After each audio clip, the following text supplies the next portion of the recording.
Hello, welcome back to Dreamawaypupdesigns. This is my YouTube channel where I am sculpting a whole lot of things, talking about just trying to start a small art business and trying to do my thing, trying to do my art, trying to get back into a new chapter in my life where I'm making art again. Because I did not do art for years, which is relating to today's topic that I'll be talking about. I'm currently sitting here sculpting before school, and I wanted to take you along while I'm sculpting and just talk a little bit about art block and how to try to get back from an art block, trying to get over that threshold that holds you back from getting back into your art. Because you know how it is, the longer you feel like you're falling out of art and the longer you feel like you're in an art block, the harder it gets to get back into art, because the threshold just gets higher and higher. And I just wanted to share a few tips of what I'm thinking, what my tips are to get back into art and get over that threshold. Just small tips that might make it easier, and that usually works for me. The reason I wanted to talk about this today is because ever since New Year's, which is almost a month ago now when I'm recording this, my creativity and my will to do art has just been going up and down and up and down in the most crazy way that I've ever experienced throughout my life. I've just been one day I'm super creative, I just want to do everything. I have so many ideas for my art, for YouTube videos, for TikTok content. I just feel so inspired, so creative, so happy. Everything is a flow. And the next day I'm waking up, I don't want to do anything. I don't want to go out. I don't even want to get out of bed because I'm what's the purpose? Why am I doing art? Nobody cares. Who's watching my YouTube videos? Am I bragging too much? Am I talking too much about myself as an artist and my art? Sometimes it's even been from 1 hour to another. I've just been a mess since New Year's when it comes to just art and creativity. And I guess that's normal, but it's up and down all the time. And that's why when I'm sitting here sculpting, I thought about, you know what? There are actually a few things that do help me get over the threshold. Something that really does not work is just sitting around waiting for your creativity or waiting for the will to make art to come back again, because most of the time it won't come back naturally. You just have to make something very, very small to kind of get into the loop again. It does not have to be big, it does not have to be hard. Doing that little small thing that gets you going, and that's what I want to talk about today. So let's sculpt a bit, and I'll let you just watch me while I sculpt, and we'll chat about this. Okay, so welcome to the desk. It is messy as per usual, but I'm not really showing you that right now. Here is a let me do it for you dog, as I'm calling it. I don't really know. What's the breed called? Those dogs that have a really, really long snout. His snout is literally on the ground. It was actually my boyfriend's idea to make this, because I made this Dalmatian really quick for a school project. My boyfriend was like, shouldn't you make that let me do it for you dog that has a similar snout? So I was like, you know what? Yeah, why not? I'm also making this duck with some boots, rain boots. Yeah. This one is also done, and I'm gonna paint it soon. Then I have this greyhound dog that is not dry. As you maybe can see, the paws are a little bit darker than the rest of the body because I just sculpted those. They're still not dried. And I still haven't made the other leg. It just has one back leg. I was just sitting here the other day looking around for inspiration. I have this Little's Pet Shop. Yeah, okay, so it's a little blurry, but I think it looks really cool. So I got inspired by that one and wanted to make something similar. I'm just realizing right now that this kind of looked like the Sphinx. Is that how you say it? Sphinx? Sphinx. And then lastly, I'm also making a big hipster bear. So he looks like this right now. He does not have a face, really. He does not have eyes. He does not have ears. I still have some details on the vest, but I love the hipster bear so much, and I just wanted to make a big version of him. And also the goal is to make him stand so he can stand up straight, without falling over. But right now he's not really. Either I'll make a little platform, or I'm just gonna add something more to the shoe so that he can stand up.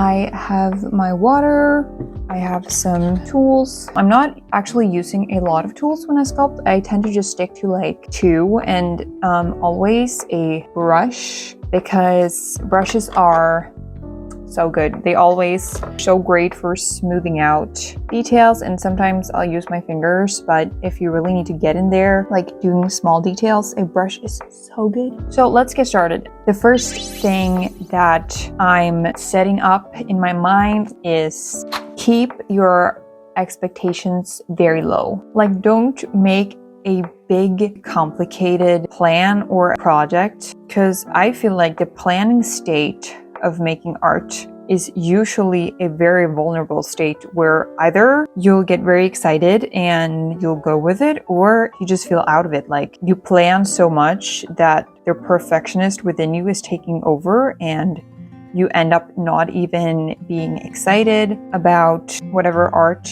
you're making, because it just feels like such a big step to get into it now that you've planned so much, and how good it's going to be, how great it's going to feel, and the way that this particular product that you're going to start up right now is going to be the product that gets you back into art and gets you back into it. Like, in my opinion, don't do that, because you tend to get really disappointed. You have to put the threshold that is already high very low. Like, low expectations, low threshold will make it easier. You certainly do not need that pressure when you're already in an art block and just trying to get out of that. Like I did, like just looking around for something that you find interesting, like me finding that Lil's Pet Shop. You saw it, you got inspired, and just started doing something. All right, number 2, doing something completely different than trying to force yourself to make art. So if you're sitting by your desk or by your computer where you make art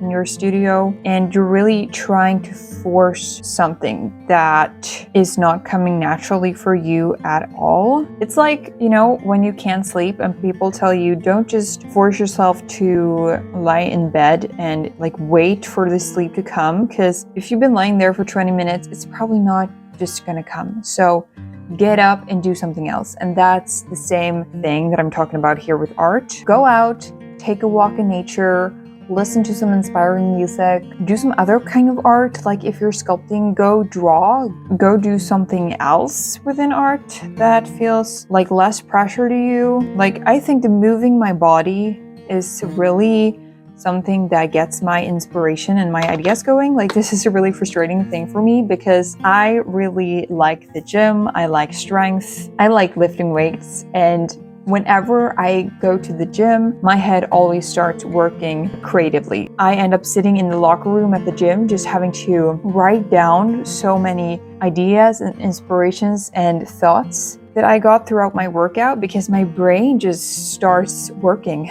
My mind starts getting all these ideas that it would probably not have gotten if I would have been sitting here by my desk really trying my hardest to come up with ideas. Like, those ideas would not have come to me naturally. So at least that works very good for me. And maybe you're not into the gym. Maybe your thing is dancing or taking a walk, running, doing some kind of sport, whatever. Just, I think moving your body, just, it gets your brain going. Tip number 3 would be going back to the things that you know, the things that you feel safe with. Go back into your Instagram feed or your TikTok feed, or even like old sketchbooks, old pieces of art that you still have, and get inspired by that and let yourself go back to what feels safe and what feels easy for you. For instance, I tend to always go back to my OCs.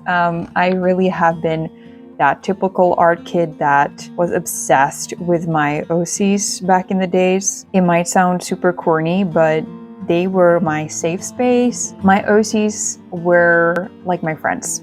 I had friends, but my OCs were also my friends. So, and I still tend to go back to them when I have an art block, because you could ask me to draw my OCs in my sleep and I could do it, because drawn them for so many times. I know their line work, I know their designs, I know their facial expressions. And that's really nice to just have something like you don't need to force yourself to try new things all the time. Maybe I'll even go back to a fandom that I was in when I was 14. Like I loved Five Nights at Freddy's.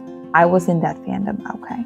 And maybe I'll just draw Chica because I know her. Go back to the things you know. Don't judge yourself. Don't feel cringe. You're allowed to go there. You're allowed to enjoy the things that you enjoyed when you were 14, even though they're cringe. Make art something that is enjoyable and that could feel safe for you. Tip number 4 is talking to people and being honest about your art block. Don't try to hide your art block. Don't try to deny it. Don't act like everything's fine and you're doing so much all the time and you're making so much art. You're posting so much to your social medias about the art you're making when you're not. Find people that you feel safe with, expressing how you feel. Something that is very common is that you would find that someone else is also in an art block right now. There's so many people who can relate to the problem, and even though you probably know that art block is just something that everybody goes through all the time, when you're in it, you can feel so alone and so worthless and so just bad about yourself. Why is everybody else in my feed making art, making reels, making new stuff all the time? And I'm here just stuck.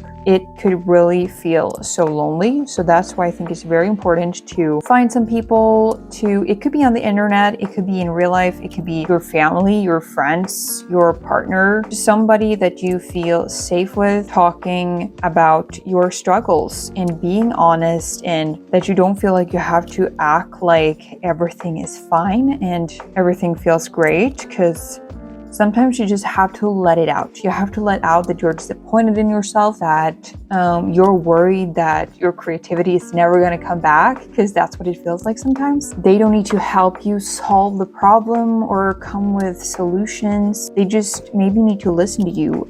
People that are into art will most likely understand your struggles. Tip number 5, the last tip, is to spend less time on social media during your art block. Because what we tend to do is to compare ourselves with everyone else that we follow. It's not a new thing. Like, we know that everybody is comparing ourselves to people on social media, whether it is yourself, whether it's your art. Just comparing yourself to other artists during an art block is not that great, because you will feel stressed out when you see all these other people making beautiful art while you're just feeling totally shit about yourself. And that could potentially drag you even further down in your art block. Even though you might not actively think about it, you will probably still have in the back of your mind all the things you've seen on social media, and you might have thought that the art you're going to make right now is going to end up on social media. Maybe you wanted to go viral. Maybe you want as much likes as these other artists that you follow. And then you just put so much pressure on yourself that it really won't be good for your creativity. So I would say when you're in an art block, try to spend less time on social media comparing your art to others. Even Pinterest, because there's so much endless inspiration. Obviously, inspiration is good, but it's like an endless world of inspiration on Pinterest for artists to just dig in and dig deeper and deeper and deeper. And you'll end up sitting for hours watching other people's art and other people's Pinterest boards. Maybe for some people it works for inspiration and they could just find something and get inspired by that. But for me, it's like, it's even hard to imagine myself making art in the first place. And now I'm supposed to make this amazing, astounding art piece. Try to start looking around in real life, get inspired by conversations with other artists, get inspired by books, by nature, things that are around you all the time, because often what we're surrounded by every day is things that we don't even think about, things that are a natural inspiration and that doesn't put as much pressure on you as social media inspiration do, in my opinion. So that was what I wanted to say in this video. I hope you found some of the tips helpful or not totally out of the window. Those are things that are working for me, even though sometimes I have a hard time remembering them when I am in the depths of my art block. Usually you get to a point where your mind gets a little bit more clear, and hopefully you can implement these tips when that time comes. So I've been just sitting with small details on my hipster bear during this video. So I am currently giving him another hand on the side of his hip here. You are very much welcome to subscribe to my YouTube channel if you want to see what's gonna happen with these figures. I'm gonna probably post a video where I'll be painting them, and I'm just in an experimenting phase right now with clay, and it's really fun. So if you want to follow along on that journey, you're very welcome to. I'll see you soon again. Bye.